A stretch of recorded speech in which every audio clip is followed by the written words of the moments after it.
Hello my dear friend, welcome back to my channel. अगर आपने इसको सब्सक्राइब नहीं किया तो प्लीज़ सब्सक्राइब कर लीजिए। और आज हम डिस्कस करेंगे जो पूर्वावलोकन या जिसको हम बोलते हैं साइंस की बुक है, ये सामान्य विज्ञान, सामान्य अध्ययन भी बोलते हैं, जीएस बोलते हैं। और ये आपके बीपीएससी एग्ज़ाम के लिए बहुत ही इम्पोर्टेंट रहेगी। तो घटना चक्र भी बोलते हैं इस बुक को। तो स्टार्ट करते हैं ध्वनि से, क्योंकि अब मैं जो इम्पोर्टेंट टॉपिक हैं पहले वो कवर करूँगा। जो इस बुक में इम्पोर्टेंट टॉपिक हैं आपके बीपीएससी के लिए, यूपीपीसीएस के लिए बहुत ही इंपॉर्टेंट है। तो ध्वनि ऊर्जा का वह रूप है जो श्रवण की संवेदना पैदा करती है। ध्वनि क्या है? ध्वनि एक ऐसा रूप है ऊर्जा का जो श्रवण की संवेदना उत्पन्न करती है। ध्वनि तरंगों के रूप में गमन करती है, तरंगों के रूप में, वेव के रूप में गमन करती है। ध्वनि कंपायन वस्तुओं से उत्पन्न होती है, जो जिसमें कंपायन होता है, कंपन होता है, उससे उत्पन्न होती है। पदार्थ जिससे में होकर ध्वनि गमती है वो माध्यम कहलाता है। जिसमें से ध्वनि चलती है ना, उसको माध्यम कहते हैं। ध्वनि तरंगे यांत्रिक तरंगे कहलाती है, मैकेनिकल वेव कहलाती हैं, क्योंकि उनके संचरण के लिए द्रवात्मक माध्यम, ठोस, द्रव, गैस की आवश्यकता होती है। ध्वनि की चाल उस माध्यम की प्रकृति पर निर्भर करती है जिसमें होकर वह गमन करती है। ध्वनि की चाल भिन्न भिन्न माध्यमों में भिन्न भिन्न होती है। गैसों में ध्वनि अत्यंत धीमी गति से, गैस में बिल्कुल धीमी से, उसके बाद थोड़ी तेज दर से, और फिर ठोस से। ध्वनि निर्वात में गमन नहीं करती। तो ये क्वेश्चन आ सकता है कि ध्वनि को क्या उसकी मीडियम की ज़रूरत है? हाँ, मीडियम की ज़रूरत है उसको चलने के लिए। निर्वात में नहीं गमन करती। ध्वनि वायु की अपेक्षा स्टील में लगभग 15 गुना तीव्र गति से, तो लगभग 15 गुना स्पीड से चलती है ध्वनि। ध्वनि की चाल तापमान पर निर्भर करती है। ध्वनि की चाल क्या है? तापमान पर निर्भर करती है। जैसे वायु का ताप बढ़ेगा उसकी ध्वनि की स्पीड बढ़ेगी। और ह्यूमिडिटी पे भी डिपेंड करती है, आर्द्रता पे। जितनी आर्द्रता ज़्यादा होगी उतनी ही उसकी स्पीड बढ़ेगी। ध्वनि की चाल यही आर्द्रता बता ही दिया मैंने आपको। तो जो ज़्यादा ह्यूमिड है एयर, उसमें ज़्यादा स्पीड से चलेगी।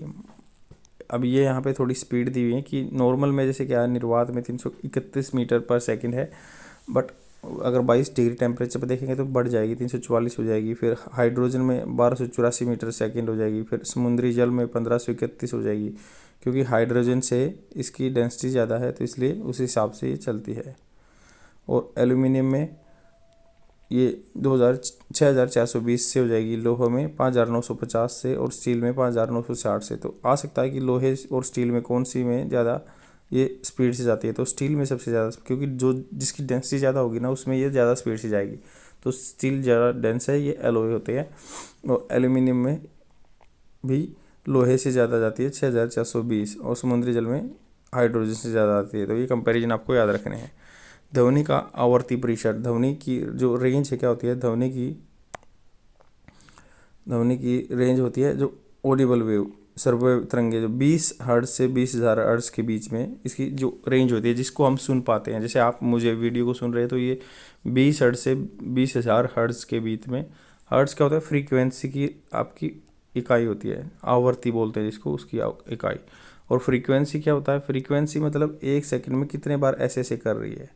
और वेवलेंथ क्या होता है? जो ये दो क्रस्ट एंड ट्रफ के बीच की दूरी वेवलेंथ होती है। और ये ऊपर इतना ऊपर जा रही है, ये फ्रीक्वेंसी होती है। फ्रीक्वेंसी ज़्यादा है तो मतलब एनर्जी हाई होगी उस चीज़ की, उस वेव की। तो ये हम पहले चैप्टर में पढ़ चुके हैं। तो मनुष्य में ध्वनि की सर्वोच्च परिसर 20 से 20,000 हर्ट्ज तक होती है। 20,000 से कम आवृत्ति की तरंगे नहीं सुन सकता, क्योंकि ये तरंगे कान के पर्दे में संवेदित नहीं, ये कान के पर्दे में कोई कंप्रेशन पैदा नहीं कर पाते, इसलिए सुन नहीं पाते। और 20,000 से ज़्यादा भी नहीं सुन पाते, क्योंकि इतनी अधिक होती हैं, ज़्यादा होती हैं कि तरंगों की फ्रीक्वेंसी ज़्यादा होती है कि कान के पर्दे का दोलन इतना अधिक नहीं होता वो पाता कि वह इन तरंगों को ग्रहण कर सके। तो ये इन तरंगों को ग्रहण नहीं कर सकता अपना कान के पर्दे का दोलन। तो इंफ्रा मतलब कम, जिनकी स्पीड कम होती है 20,000 हर्ट्ज से, फ्रीक्वेंसी कम होती है, तो उनको इंफ्रासोनिक वेव बोलते हैं। सोनिक तो साउंड हो गया, इंफ्रा कम वेव। तो इनमें वेल, गैंडा तथा हाथी असंवेदन को सुन पाते हैं। ये ऐसे जंतु हैं जो सुन पाते हैं इनको, गेंडा, हाथी और वेल। तो जिनकी असंवेदनों को भी सुन पाते हैं। जैसे भूकंप आने से पहले क्या होता है? मेन शॉक वेव आने से पहले कुछ निम्न आवर्ती जो इंफ्रासोनिक वेव्स उत्पन्न होती हैं, जिनको सिर्फ ये जंतु ही सुन पाते हैं, इसलिए ये बेचैन हो जाते हैं भूकंप आने से पहले उनको सुन से। और अल्ट्रासोनिक क्या होता है? 20,000 से जो ज़्यादा होगी, मतलब 20 किलो हर्ट्ज से ज़्यादा होंगी जो, वो अल्ट्रासोनिक बोलेंगे उनको। और इनको पराध्वनि भी बोलते हैं। डॉल्फिन और चमगादड़, डॉल्फिन हुई जो या चमगादड़ हुआ जिसे जंतु इसको सुन पाते हैं। पराश्रवी ध्वनियों के उपयोग, तो आपको एक क्वेश्चन याद रखना है कि भाई वेल है जो वो इंफ्रासोनिक सुनती है और डॉल्फिन क्या है, अल्ट्रासोनिक सुनती है। तो इससे भी याद रख सकते हैं डोल, जो डोल से याद रख लो, डोल अल्ट्रा है। पराध्वनि उच्च आवृत्ति की तरह, तो जो ये इनमें हाई फ्रीक्वेंसी होती है क्योंकि इतना 20,000 हर्ट्ज से ऊपर होती है, तो ये अवरोधों की उपस्थिति में भी एक निश्चित पाथ में गमन कर सकती हैं। मतलब कोई इम्पीड आप कुछ मेटल वगैरह कुछ भी लगा दोगे तो उसमें से भी गुजर जाएगी। अल्ट्रासोनिक इनकी क्या होती है, आवृत्ति ज़्यादा होती है, मतलब एनर्जी ज़्यादा होती है इनमें, आवृत्ति ज़्यादा। तो उद्योग और चिकित्सा के क्षेत्र में, मतलब उद्योग में भी, इंडस्ट्री में भी या मेडिकल में भी इसका काम होता है। जैसे ऑपरेशन करने वगैरह में या ईईजी का टेस्ट करते हैं ना, ईसीजी का करते हैं, तो इसमें अल्ट्रासोनिक करते हैं यूज़। और पराध्वनि का वो गुर्दे की छोटी, मान लो छोटी पथरी को छोटा करने के लिए, काटने के लिए बोलते हैं ना, लेजर से काट दी पथरी, स्टोन जो है, तो दूरबीन का ऑपरेशन आपने सुना होगा, तो ऐसे ही होता है। अल्ट्रासोनिक उसमें वेव यूज़ होती हैं। और सोनार, सोनार जैसे क्या होता है, मान लो कोई आपके समुद्र में चीज़ पड़ी है तो उसकी डिस्टेंस देखते हैं, या सोनार का पनडुब्बी भी यूज़ करती है, या जहाज़ भी, शिप यूज़ करते हैं कि कोई वस्तु कितनी दूर है उनसे। तो साउंड नेविगेशन, मतलब जो वही साउंड का यूज़ करते हैं। एंड रेंजिंग, मात्रक क्या होता है, जो ध्वनि डेसिबल होता है, ध्वनि के स्तर का मात्रक होता है। विश्व स्वास्थ्य संगठन ने 45 डेसिबल तक की ध्वनि को कर्णप्रिय मानव स्वास्थ्य के लिए सर्वाधिक सुरक्षित होता है। 45 डेसिबल से ज़्यादा सुनेगा, तो आपने कई बार ईयरफोन ज़्यादा टाइम तक लगाया होगा, तो ये आपके पास क्वेश्चन आता है कि you have been using your earphone since so long it may damage your ears. तो वही है प्रतिध्वनि। प्रतिध्वनि क्या होता है, मान लो आपने कुछ बोला, वो थोड़ी देर बाद आपको सुनती है, तो इसको बोलते हैं, सुनाई देती है, इसको बोलते हैं प्रतिध्वनि। किसी परावर्तक वस्तु जैसे किसी इमारत तथा किसी पहाड़ के निकट जोर से चिल्लाने पे या ताली बजाने पे कुछ समय पश्चात वही ध्वनि फिर से सुनाई देती है, तो उसको बोलते हैं प्रतिध्वनि। हमारे मस्तिष्क में ध्वनि की संवेदना कितनी होती है, लगभग 0.1 सेकेंड तक बनी रहती है। आपने सुना, उसकी गूंज 0.1 सेकंड तक बनी रहती है दोबारा से। अतः स्पष्ट प्रतिध्वनि सुनने के लिए मूल ध्वनि तथा परावर्तित ध्वनि के बीच का कम से कम इतना गैप होना चाहिए। तो आपको कमेंट सेक्शन में ये लिखना है कि मैंने बताया भी था कि विजुअल की कितने टाइम तक रहती है, 1/10 तक रहती है। तो सुनने की तो 1/10 तक रहती है, और विजुअल की कितने टाइम तक रहती है, 1/16 रहती है शायद। तो please let me know in the comment section, क्योंकि मैंने आपको पढ़ाया था पहले। तो अब देखो कौन कौन से माध्यम में किससे गुजरती है, तो क्वेश्चन तो बहुत इजी हो जाएंगे जो हमने इसके डाटा पढ़ा। तो UPPCS 2008 में आया, तो ऐसे इसमें सारे जो हैं रिपीटेड क्वेश्चन है और इनमें से ही आते हैं। तो इसमें क्लियर है कि भाई जल में, इस्पात में, नाइट्रोजन में। तो उससे पहले क्या हुआ, सबसे पहले जल में हो जाए, सबसे पहले नाइट्रोजन में हो जाएगा, फिर जल में हो जाएगा, और फिर इस्पात में हो जाएगा। जिसमें डेंसिटी कम है उसी हिसाब से, तो ये भी आंसर इसका ठीक है। तो ध्वनि का वेग अधिकतम किस में होता है, सी में, धातु में। ध्वनि का वेग अधिकतम किस में होगा, यहाँ पे भी डी, इस्पात में, धातु में। आगे चलते हैं।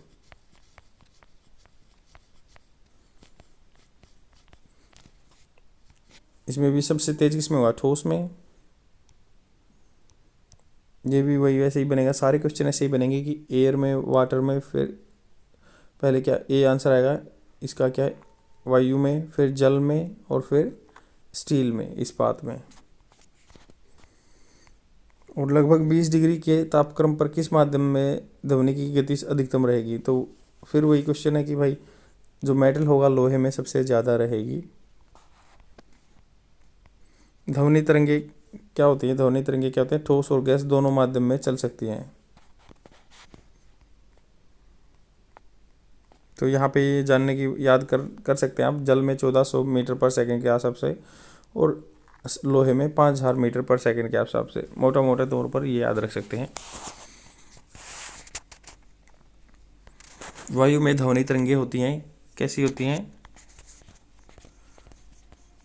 तो इसका बी आंसर है, वायु में अनुध्रुवीय तरंगे होती हैं। ध्वनि तरंगे यांत्रिक तरंगे कहलाती हैं, उनके संचरण के लिए द्रवात्मक माध्यम की आवश्यकता होती है। ठोस, द्रव या गैस कुछ भी हो सकता है। वायु और गैस में ध्वनि तरंगे अनुध्रुवीय तरंगे होती हैं, क्योंकि इसी माध्यम के घटक तरंग की गति की दिशा में अनुदित दोलन करते हैं। मतलब ये क्या है, जो आपने सुना होगा लॉन्गिट्यूडनल, तो ये लॉन्गिट्यूडनल वेव है, जैसे ऐसे इनका पार्टिकल मूव करता है। और ये आपका कैसे होता है, ये परपेंडिकुलर होता है, जो कि आपकी लाइट वेव होती है, और लॉन्गिट्यूडनल ऐसे होता है। तो प्रकाश वेव ट्रांसफर वेव है, और ये आपका लॉन्गिट्यूडनल वेव है, साउंड वेव। नीचे दिए गए विकल्पों में से किस में ध्वनि आर पार नहीं हो सकती? तो बी में, निर्वात में आर पार नहीं हो सकती, उसको मीडियम की जरूरत होती है। ध्वनि तरंगे नहीं चल सकती किसमें? निर्वात में नहीं चल सकती। तो सिंपल सा अभी जो आपने डिटेल पढ़ी उसी पे क्वेश्चन बन रहे हैं, बहुत ईजी है। जब एक ध्वनि तरंग एक माध्यम से दूसरे माध्यम में जाती है तो वह राशि जो अपरिवर्तित रहती है, कौन सी रहती है? आवर्ती। फ्रीक्वेंसी चेंज नहीं होती है, वेवलेंथ चेंज हो जाती है। ध्वनि तरंगे एक स्थान से दूसरे स्थान पर तरंगों के रूप में गमन करती है। ध्वनि तरंगे अनुदैर्घ्य तरंग, यांत्रिक तरंगे कहलाती हैं। तो ये क्या है? यांत्रिक, मैकेनिकल तरंगे हैं। जब एक ध्वनि एक माध्यम से दूसरे माध्यम में जाती है तो ध्वनि की चाल तथा तरंग दैर्ध्य बदल जाते हैं, जबकि आवर्ती नहीं बदलती, इसकी फ्रीक्वेंसी नहीं बदलती। तो वेवलेंथ बदल जाती है, इसकी फ्रीक्वेंसी चेंज नहीं होती। आपको क्वेश्चन को याद रखना है, जब साउंड वेव एक मीडियम से दूसरे मीडियम में जाती है। तो म्यूजिक कंसर्ट्स की हॉल की दीवारों क्या है? ध्वनि का अवशेषण करना चाहिए।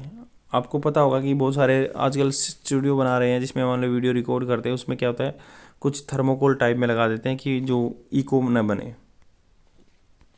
सेम ऐसे ये अधिकतर ठोस व कठोर सतह ध्वनि को परावर्तित कर देते हैं, जबकि कोमल व नरम सतह हैं ध्वनि को अवशोषित कर लेते हैं। यही म्यूजिक कंसर्ट्स होते हैं कि के लिए निर्मित हॉल की दीवारें ध्वनि को परावर्तित करेंगी, तो श्रोताओं को इको सुनाई पड़ेगी। अतः ध्वनि को रोकने के लिए कंसर्ट्स हॉल की दीवारों पर छत पर नरम पदार्थों जैसे फाइबर ग्लास की बनाई जाती हैं, फाइबर ग्लास की बना देते हैं।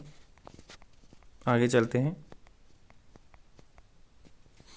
स्पष्ट रूप से प्रतिध्वनि सुनने के लिए परावर्तित सतह और सुनने वाले माध्यम से कम दूरी कितनी होनी चाहिए? तो 16.5 मीटर होना चाहिए, तभी आपको इको सुनेगी, नहीं तो नहीं सुनेगी। जब कोई ध्वनि होती है तो उसकी संवेदना 1/10 तक बनी रहती है। मनुष्य का कान केवल उन्हीं दो ध्वनियों के बीच में विभेद कर पाता है जिन्हें न्यूनतम 1/10 सेकंड का, हमने पहले पढ़ लिया था, गैप होना चाहिए। तो इसकी 330 मीटर पर सेकंड होती है साउंड की। तो 1/10 का, इसका 330 का 1/10 करेंगे तो कितना? 33 मीटर। अतः प्रति ध्वनि सुनने के लिए परावर्तक सतह से ध्वनि की स्रोत की दूरी 33/2 16.5 मीटर होनी चाहिए। हाफ कर दिया गया है इसको, क्योंकि ये क्लियर लिखा गया है कि भाई जैसे यहाँ से कि 1/10 तो इसको टाइम लगता है, और इसकी स्पीड इतनी है 330 मीटर पर सेकंड। 1/10 सेकंड में ध्वनि द्वारा चाल की कितनी होती है? मतलब इसमें फॉर्मूला लगा दिया गया है, तो डिस्टेंस अपॉन में टाइम, डिस्टेंस अपॉन में टाइम क्या चाल आ जाएगी उसकी। तो अतः प्रति ध्वनि सुनने के लिए परावर्तक सतह से ध्वनि, तो ध्वनि के स्रोत की न्यूनतम दूरी बाई कर दिया, इसको 2 से भाग कर दिया, तो 16.5 मीटर आएगा, लगभग 17 मीटर। तो ध्वनि के स्रोत और परावर्तित सतह के बीच की न्यूनतम दूरी, वही क्वेश्चन बन गया बी, 17 मीटर। ध्वनि का वेग अनुपात क्या होता है?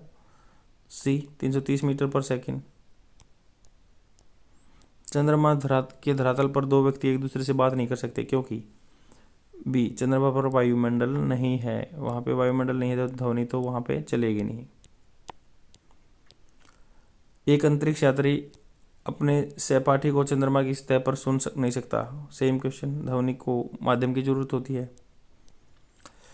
कम लंबाई की सुराही बांसुरी से में निम्न आवर्ती की तरंगें उत्पन्न होती हैं। तो कम जो लंबाई की बांसुरी है, बांसुरी अपने बजाय लकड़ी की होती है, कि से निर्मित आवर्ती की, जो आवर्ती क्या फ्रीक्वेंसी की तरंगें उत्पन्न होती हैं। ध्वनि शैलों में से क्या है? अनुदैर्घ्य प्रातः तरंगों के रूप में प्रगामी करती है। तो इसका क्वेश्चन न तो फर्स्ट है न सेकंड। क्यों? एक्सप्लेनेशन देख लेते हैं। अगर अधिक लंबी बांसुरी से बड़ी तरंग दैर्ध्य वाली, मतलब जो लंबी वेवलेंथ वाली ध्वनि उत्पन्न होती है, तरंग दैर्ध्य वेवलेंथ वाली बांसुरी से जो है आपकी ध्वनि उत्पन्न होती है। चूंकि किसी तरंग की आवृत्ति उसके तरंग दैर्ध्य की व्युत्क्रमण आवृत्ति होती है। कोई भी मतलब ये लंबी बांसुरी बोल दिया ना, तो जो तरंग किसी की तरंग की आवर्ती जो फ्रीक्वेंसी है उसके मतलब फ्रीक्वेंसी क्या है, हमेशा वेवलेंथ के अपोजिट होती है। अतः कम लंबाई की बांसुरी से कम लंबाई की बांसुरी होगी, उसमें हाई फ्रीक्वेंसी की उच्च जो तरंगे उत्पन्न होंगी, तो मतलब उसकी वेवलेंथ कम होगी। इस प्रकार कथन वन सही नहीं है। गैस, प्लाज्मा और तरल में ध्वनि तरंगे अनुदैर्ध्य तरंगों के रूप में प्रगामी करती है। अनुदैर्ध्य वही लॉन्गिट्यूडनल वे के रूप में करेगा, जबकि ठोसों में, सेल इत्यादि में यह अनुदैर्ध्य तरंग तथा अनुप्रस्थ तरंग दोनों तरंगों रूप में करती है। तो ये आपका बन सकता है कि भाई ये जो साउंड वेव की क्या क्वालिटी है, जब मान लो ये गैसों में जाएगी तब तो इस वे में मूवमेंट होंगे इसके डायरेक्शन के, इसको लॉन्गिट्यूडनल बोलते हैं, अनुदैर्ध्य बोलते हैं। बट ठोस में क्या है, ये ऐसे भी चलेगी और ऐसे भी चलेगी, तो इसको ट्रांसवर्स वेव बोलते हैं, इसको लॉन्गिट्यूडनल बोलते हैं। दोनों इसके मूवमेंट होते हैं इसके कणों के। पराश्रय तरंगों के बारे में निम्नलिखित घटनाओं से विचार कीजिए। ये कीड़ों को नष्ट कर देती हैं। जो अल्ट्रासोनिक वेव हैं क्या कीड़ों को नष्ट कर देती हैं। ये कपड़ों से धूल हटाकर उन्हें साफ कर देती हैं, या उनका बीमारियों के लिए उपचार के लिए किया जाता है। ये स्वचालित दरवाजों को नियंत्रित करती हैं। तो इसका कंसर्न सभी सही है, मतलब सारे ठीक हैं। और वही आपके देखा होगा कि बैक्टीरिया को नष्ट कर देती है ये, और ये कपड़ों को साफ कर देती है धूल हटा के, और बीमारियों के लिए उपचार के लिए भी है, स्वचालित दरवाजों के नियंत्रण के लिए भी काम करती है। तो ध्वनि तरंगे 3 प्रकार की होती हैं। सर्वो तरंगे बताया था 20-20 हज़ार हर्ट्ज तक होती हैं, नीचे मतलब आपकी इंफ्रा रहती हैं और ऊपर अल्ट्रा रहती हैं। मनुष्य की श्रवण शक्ति परे होती हैं, तो उनका तो ये क्या जो अल्ट्रा होंगी वो क्या करेंगी, कीड़ों को नष्ट करने में, कपड़े के धूल हटाने में, स्वचालित सीढ़ियों में नियंत्रित करने में, और गहराई की नाप लेने में, या छिपी वस्तु की खोज करने में, दरों को गर्म करने में, दरों को गर्म भी कर देते हैं, या विविध चिकित्सा अनुप्रयोगों में इसका यूज होता है। आगे चलते हैं। पराश्रव्य वे ध्वनियाँ हैं जिनकी आवृत्ति कितनी होती है, तो ये आंसर इसका दिखा है 20,000 से ज़्यादा, अल्ट्रासोनिक। मनुष्य की सर्वोत्ता की सीमा क्या है, 20 से 20,000 हर्ट्ज तक है। जैव पद्धति जिसमें पराश्रव्य ध्वनि का उपयोग किया जा सकता है। ए, सोनोग्राफी, जैसे सोनोग्राफी या अल्ट्रासोनोग्राफी, अल्ट्रासाउंड सुना होगा आपने, तो वही बोलते हैं अल्ट्रासाउंड। चिकित्सा निदान का एक महत्वपूर्ण साधन है, इससे मतलब प्रॉब्लम सोल्व होती हैं आपकी। और पराश्रव्य ध्वनि पर आधारित चित्रांकन तकनीक है, वही उसकी पिक्चर लेने की तकनीक है। चिकित्सा क्षेत्र में इसका उपयोग है, और गर्भ अवस्था में गर्भवती शिशु जानने के लिए अल्ट्रासाउंड कराते हैं, आप सबने पता होगा। चमगादड़ अंधेरी रात में उड़ सकते हैं, अपना शिकार भी कर सकते हैं। इसका कारण क्या है, क्योंकि वे पराध्वनि तरंगे पर निकालते हैं, उन्हीं के द्वारा निर्देशित होते हैं। तो ये जो अल्ट्रासोनिक पे चलते हैं और अल्ट्रासोनिक सुनते भी हैं।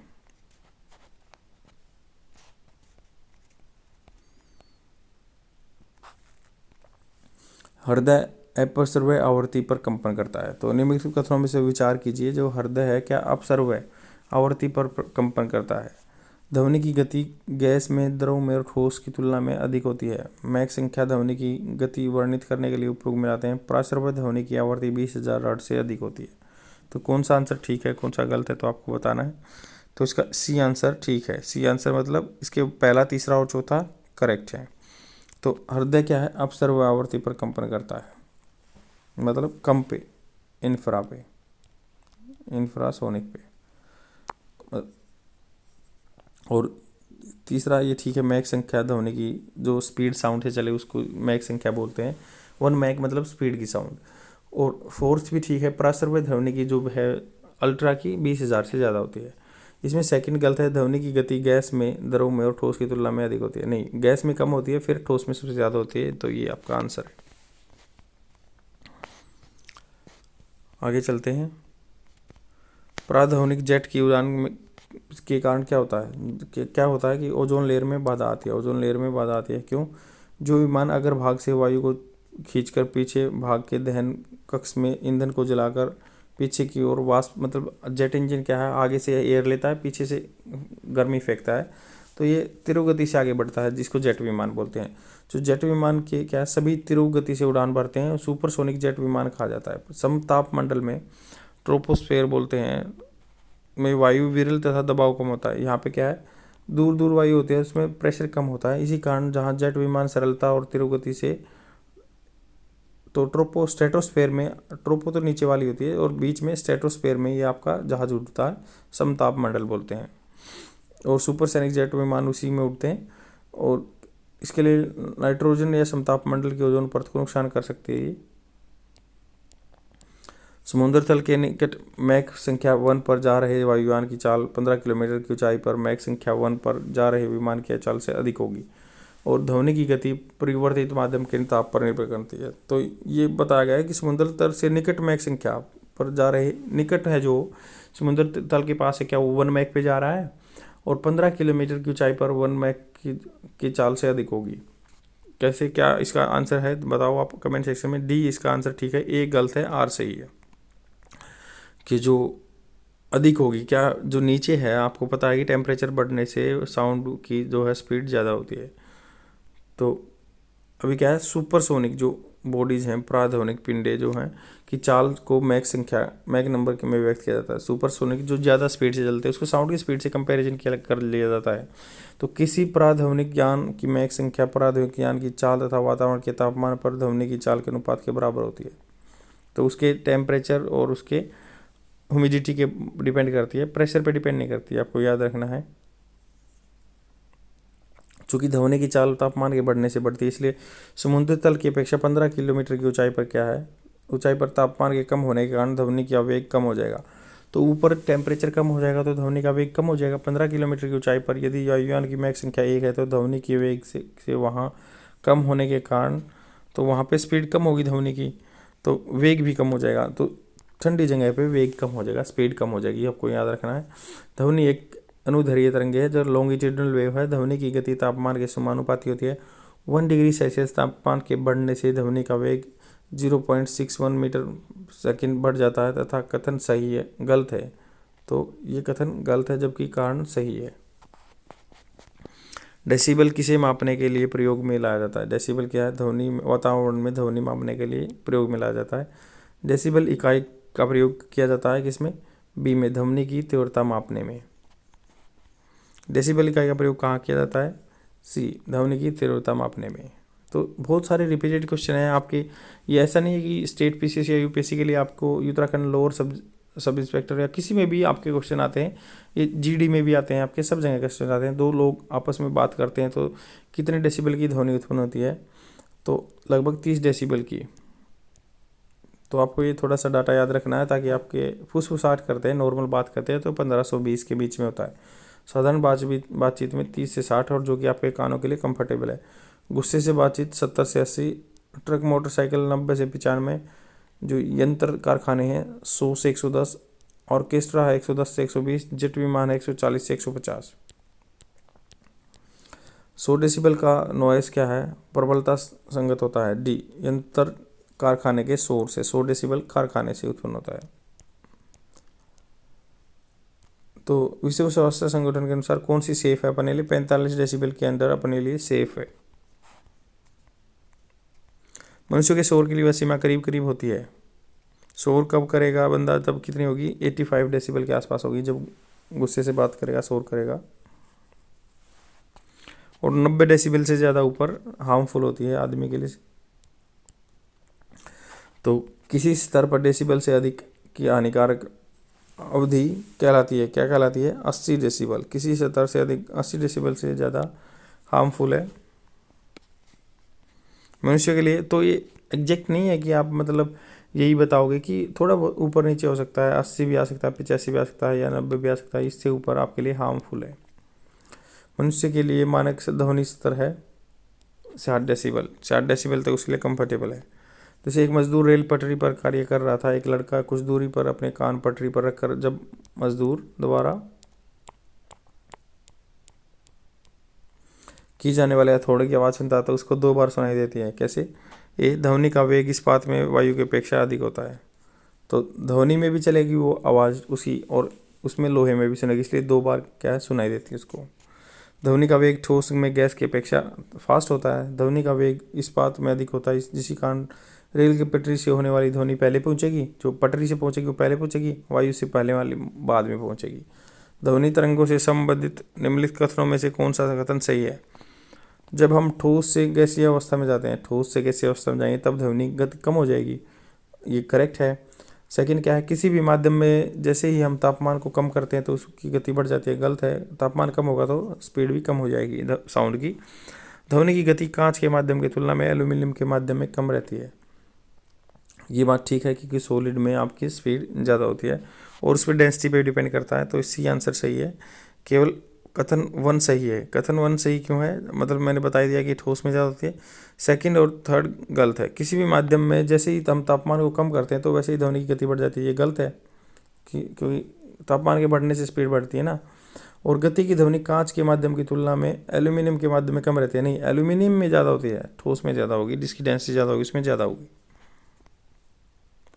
तो थोड़ा डाटा याद कर भी सकते हैं कि जो एल्यूमिनियम में 6420 मीटर पर सेकंड और कांच में 5640, तो आप 5500 कांच के याद रख सकते हैं और 6500 एल्यूमिनियम का याद रख सकते हैं। जब सितार और बांसुरी पर एक ही स्वर्ण बजाए तो उसमें से उत्पन्न ध्वनि का भेद किस अंतर किया जा सकता है। सी, क्वालिटी के ऊपर, केवल क्वालिटी में डिफरेंस होगा, उसके बाद कोई डिफरेंस नहीं होगा, पिच और उसमें कोई फर्क नहीं होगा। सितार और बांसुरी में एक ही स्वर बजाया जाए तो। ध्वनि की गुणवत्ता ध्वनि में उपस्थित सनादि और अधिस्वरों की संख्या है, उनका परस्पर महत्व या दिया हुआ पर निर्भर करता है। सितार और बांसुरी पर एक ही स्वर में बजाया जाए तो स्थिति में उत्पन्न ध्वनि का भेद गुणवत्ता के आधार पर पहचाना जा सकता है। एक सितार में किस प्रकार की ध्वनि तरंगे उत्पन्न होती हैं। सितार में कौन सी होती हैं, डी, अप्रगामी और अनुप्रस्थ। जब दो सर्वसम अनुप्रस्थ परागामी तरंगे ट्रांसवर्सिव, तो अनुप्रस्थ बोलते हैं ट्रांसवर्सिव को, ट्रांसवर्स प्रोग्रेसिव वेव। एक सरल रेखा में विपरीत दिशा में चलती हुई अध्यारोपित होती हैं तो माध्यम में जो तरंग पैटर्न बनता है उसको अनुप्रस्थ ट्रांसवर्स स्टेशनरी वेव कहते हैं। उदाहरण है जैसे तार या सितार गिटार के तार में। तो इसका डी आंसर ठीक है, अप्रगामी मतलब प्रोग्रेसिव एंड आपकी ट्रांसवर्स वेव। अनुसरण विशेषतः बड़े गिरजाघरों तथा अन्य भवनों में प्रतीत होता है। अनुरणन, दीवारें और छतें और धर्मताल में अपवर्त्य ध्वनि परावर्तन हो सकता है। तो कौन सा आंसर सही है इसमें ए आंसर सही है, मतलब दोनों सही हैं, एक्सप्लेनेशन भी ठीक है। जब किसी बंद हॉल में ध्वनि उत्पन्न होती है तो हॉल की दीवारों और छत से क्रमिक परावर्तन के फलस्वरूप स्रोत से बंद हो जाने पर भी हॉल में मतलब गूंजती है आवाज, वही उसको अनुरणन बोलते हैं। आगे चलते हैं। इसका यह विस्तृत रूप से प्रयुक्त सांगीतिक स्वरगाम तथा जिसे द्विटोनी स्वरगाम कहते हैं 7 आवृत्तियों वाला होता है। स्वर सा की आवृत्ति 256 हर्ट्ज होती है और स्वर नी की आवृत्ति 512 हर्ट्ज होती है। तो इसमें से कौन सा सही है, इसमें न तो फर्स्ट सही है न सेकंड सही है। तो एक्सप्लेनेशन देखते हैं।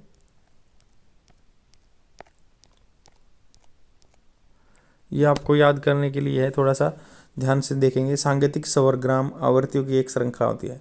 सारे गामा की आपने सुना होगा एक श्रृंखला होती है जिन्हें एक के बाद एक बजाया जाए तो कानों में सुखद अनुभूति होती है। जैसे निमंत्रित आवर्ती जिसकी कम फ्रीक्वेंसी होगी मुख्य स्वर कीनोट कहलाते हैं, अतः बाद उच्च आवर्ती स्वर के एक निश्चित अनुपात में होती है। उच्चतम आवर्ती को ऑक्टेव कहते हैं, अष्टक कहते हैं। ऑक्टेव मतलब 8 स्वर हो गए। तो एक सरलतम संगीतिक स्वरग्रामी द्विटोनी स्वरगम है। तो क्या है, एक सरलतम संगीत की स्वरगाम क्या होता है, द्विटोनी बोलते हैं उसको।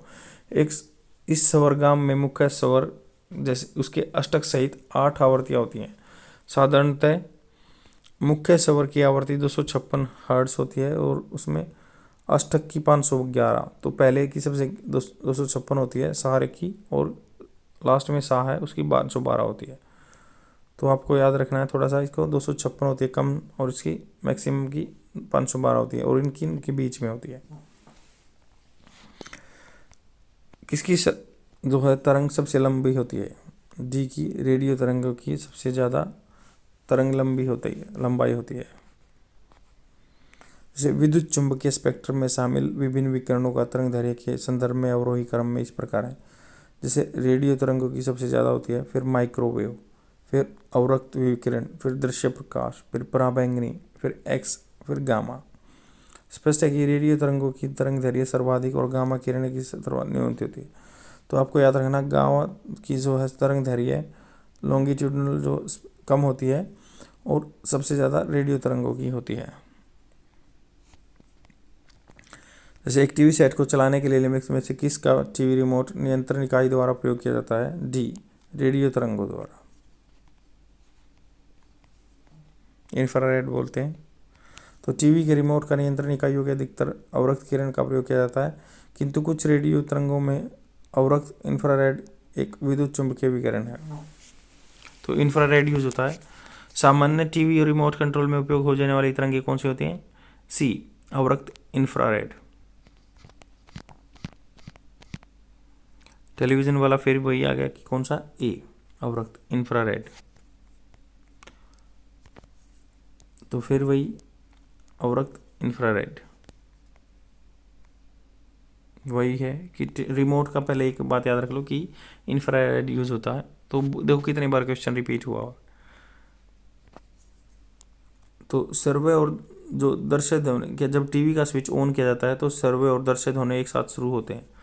तो सुनना और दिखना एक साथ शुरू होता है। कैसे? टीवी का स्विच ऑन करने पर सर्वे और दर्शक दोनों एक साथ शुरू होते हैं। ध्वनि के प्रकाश की अपेक्षा कम वेग से चलने के कारण ध्वनि बाद में सुनाई देती है, किंतु टेलीविजन में ऑडियो सिंक्रोनाइजर लगाकर इस त्रुटि को दूर किया जाता है। कि आपको पता है जो लाइट वेव जल्दी चलती है पर उनको एक सिंक्रोनाइजर किया जाता है, दोनों इकट्ठी चलती हैं इसलिए। दूरदर्शन प्रसारण में चिर संचारण होता है। कैसे? आयाम मॉड्यूलन द्वारा। तो आपको पता वॉइस मॉड्यूलेशन सुना आपने। तो दूरदर्शन प्रसारण में ध्वनि संचरण के लिए आवर्ती फ्रीक्वेंसी मॉड्यूलेशन होता है। एफएम बोलते हैं ना, एफएम फ्रीक्वेंसी मॉड्यूलेशन। तो जिसकी फ्रीक्वेंसी का मॉड्यूलेशन होता है तथा चित्र प्रसारण संदेशों के लिए आयाम मॉड्यूलन। तो चित्रों के लिए भी यही होता है, आयाम मॉड्यूलन होता है। आगे चलते हैं। टेलीविजन प्रसारणों में सर्व संकेतों को प्रेषित करने के लिए प्रयुक्त होता है सी, आवर्ती आरोपण, फ्रीक्वेंसी मॉड्यूलेशन। स्टेशन जैसे रेडियो स्टेशन से 30 मीटर बैंड पर प्रसारण प्राप्त होता है। इस स्टेशन द्वारा प्रेषित वाहक की तरंगों की आवर्ती क्या होगी? तो ये आपका उसकी फ्रीक्वेंसी निकालनी है। तो एन क्या होता है? सी बाई आई। एन का क्या होता है? फ्रीक्वेंसी। फ्रीक्वेंसी कैसे होगी? प्रकाश की चाल, जो सी है प्रकाश की चाल होती है और ये तरंग दैर्घ्य होती है, फ्रीक्वेंसी होती है। तो ये प्रकाश की चाल, ये तरंग दैर्घ्य है। तो ये आपकी यहाँ की फ्रीक्वेंसी, तरंग दैर्घ्य, वेवलेंथ। तो 3 गुना 10 की लाइट की तो 3 गुना 10 की पावर 8 होती है और बीच में बटे में 30 कर देंगे तो ये आपके 10 मेगा हर्ट्ज आ जाएंगे। मेगा 10 की पावर 6 होती है। तो 30 मीटर बैंड का प्रसारण करती है। तो ये क्या है? रेंज है इसकी। तो सी बाई आई आप याद रख सकते हैं, एन सी बाई आई होता है। अगला क्वेश्चन है, रेडियो तरंगे चुंबकीय क्षेत्र में बंकित हो जाती हैं और रेडियो तरंगे की प्रकृति विद्युत चुंबकीय है। तो कौन सा आंसर करेक्ट है? तो डी आंसर करेक्ट है, ए गलत है, आर सही है। कैसे एक्सप्लेनेशन है इसका? क्योंकि रेडियो तरंगे विद्युत चुंबकीय प्रकृति की होती हैं। रेडियो तरंगे कैसी होती हैं? जो चुंबकीय प्रकृति की होती हैं वे सामान्यतः चुंबकीय तथा वैद्युत क्षेत्रों में अप्रभावित रहती हैं। तो उनको अप्रभावित रहती है, उन पर कोई इफेक्ट नहीं पड़ता। तो इसलिए इसमें क्या है, रेडियो तरंगे चुंबकीय क्षेत्र में बंकित होती हैं, कोई फर्क नहीं पड़ता, खुद वो मैग्नेटिक टाइप की होती हैं। और रेडियो तरंगे की प्रकृति विद्युत चुंबकीय है, ये ठीक है। तो आज के लिए इतना ही। आगे हम जो इम्पोर्टेंट टॉपिक हुआ है साइंस की बुक में वो कवर करेंगे। Thank you very much, bye.